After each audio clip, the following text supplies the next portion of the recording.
Hello again. Welcome to segment 3 of Grace in the Wilderness, the story of the Swansea Baptists. We've been searching out this story for a while now, a story that began more than 350 years ago, a story that began with some mystery to it. We're standing right now in the Little Neck Cemetery that was begun in 1655. We're actually in a different state than where we began. We're in Rhode Island. We're in East Providence, Rhode Island, that was once known as Swansea, because it was here that Mr. Willett and Gentleman Brown first lived.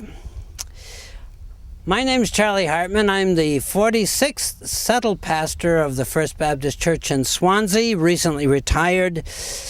And if you were with us for the first two parts of our story, a story of a people and a faith, a story of mystery and grace that's somehow buried in our past, but our church now is celebrating its sesquitricentennial, 350 years of continuous existence.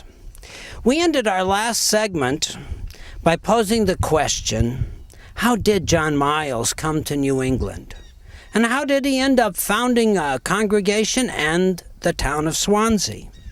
The critical period for us is between the ejection of the nonconforming clergy in England in August of 1662 and the record of Miles' admission to the town of Rehoboth in 1665. The quick answer is we really don't know. But what we try to do is paint a picture of how, by looking at a map of relationships of which we do know. From this emerges the significant figures in this our mystery of our beginning. These are some of the significant figures with whom we need to be acquainted.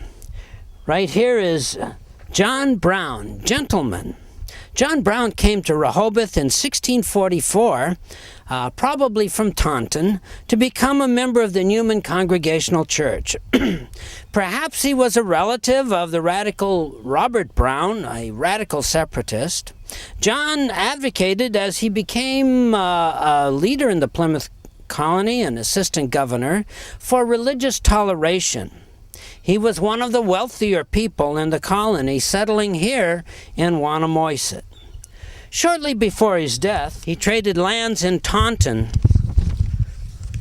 for lands in Soames.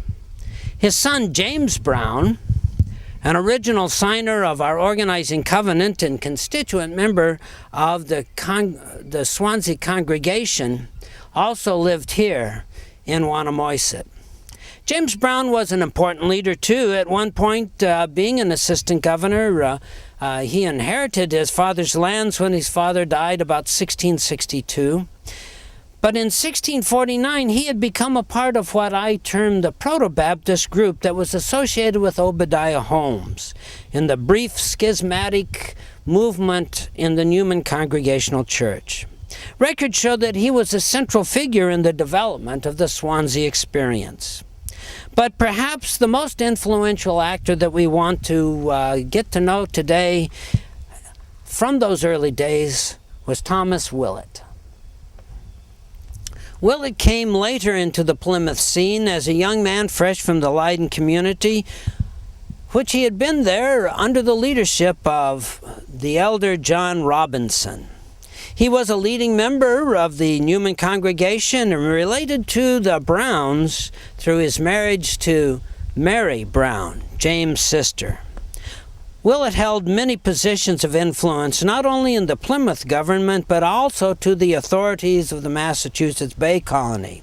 He also had a high level of respect with the Wampanoags, the indigenous people who first inhabited these territories. But it was his influence that probably kept Miles from being exiled from Massachusetts or jailed or worse.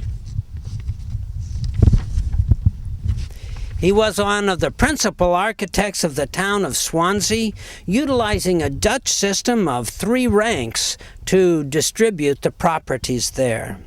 And finally, there is this relationship between Willett and John Miles. While nothing of their original meeting or early association is known, we know that a long friendship ensued. And when Willett died, he left money and property to Miles. What we look for now are clues to the connective point of influence, because it's within this web of relationships that the mystery of Miles' arrival is engaged. But we will see in the future segments how these few relationships are a significant part of a larger context, the development of colonial, post-colonial, post-revolutionary, and modern American Baptist thought and practice. Let's continue to look as we move ourselves further to the north.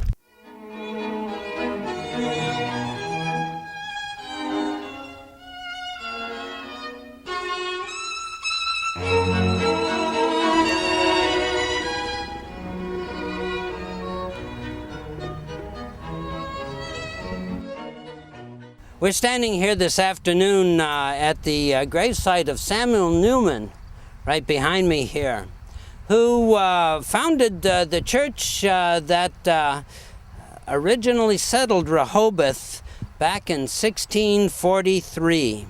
He was a Puritan congregational minister of some report. He was respected throughout Plymouth Colony, even had academic credentials.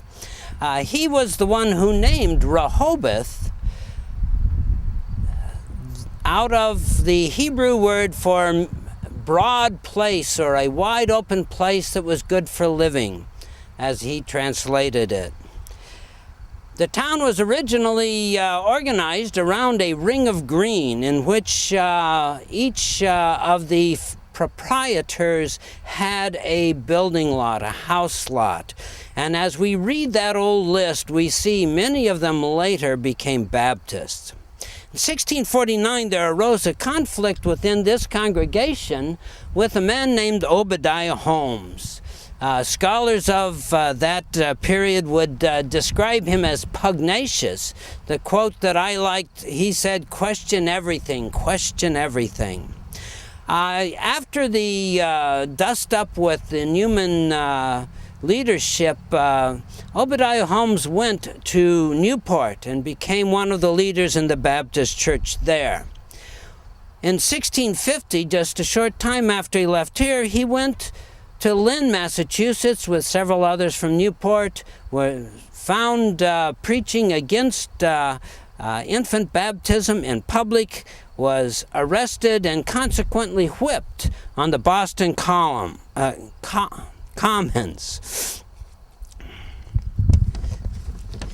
One of the members of this congregation was John Brown. John Brown was an assistant governor. He is a very wealthy man who is identified in the book Saints and Strangers as being more tolerant. He began to buy up land in this area, Soames, which is where about 10 miles south of us here, which stretches across some of Seekonk and Swansea, Somerset, Warren, and Barrington in Rhode Island. He began those acquisitions in 1652, but he lived in Wannamoisett, which is now East Providence. His son James Brown was identified as a part of that 1649 schism, which I refer to as the Proto-Baptist group within the Newman Congregational Church, the group that had been associated with Obadiah Holmes. John's daughter, Mary, was married to Thomas Willett, one of the major actors in our drama. Willett came as a young man to Plymouth Colony in the second wave from the community in Leiden, Holland. He spoke Dutch. He was immediately dispatched upon his arrival to the Penobscot region further to the north to handle the fur trade. Successful in that endeavor and in establishing later a shipping trade, he became an influential leader in Plymouth. He succeeded Miles Standish as the leader of the militia. Associated with the Brown family, he moved himself to Soames.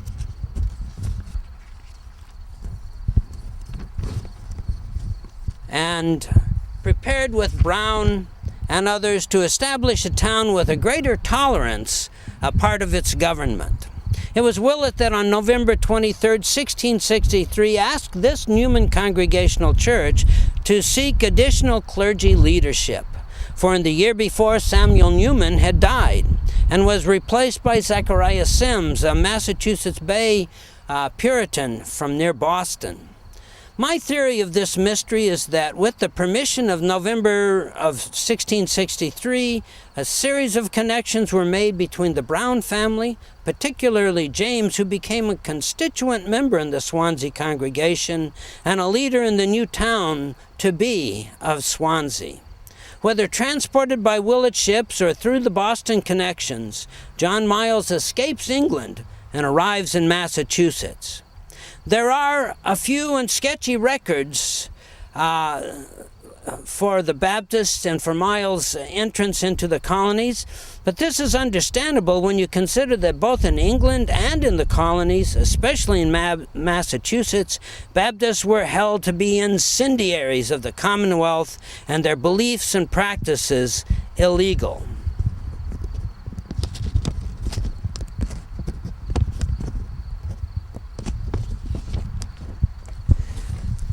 But by 1667, Miles and Willett had organized the town of Swansea, and Willett, in that same year, was the first English-speaking mayor of New Amsterdam, now known as New York City. By 1668, the Baptists had their own meeting house at Knockham Hill and a learned, godly, if illegal, minister. Dr. Taylor, you once described our congregation in the town of Swansea in its origins from the earliest time around 1663 until about 1717 or so, when the Barrington Congregationalists began to be separated out, as a great experiment, both in terms of politics and religion. Could you tell us just a little bit more about what you mean and the kind of things that you see happening that were kind of experimental? Well, the context of the experiment has to be considered in terms of not just the town and the people of the town of Rehoboth, who were the locals, but also the bigger context of the Plymouth colony, because it really was something of a compromise and an experiment on the part of the Plymouth colonial government, who I think we should assume at least understood themselves to be representing a kind of orthodoxy, the orthodoxy that had developed in Plymouth and was essentially by that time the same orthodoxy shared with Massachusetts Bay and all of New England. The Great Experiment, politics and cooperation with the church.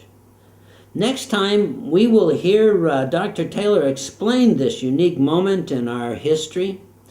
The experiment, which began with Elder Miles and ended with Elder Luther.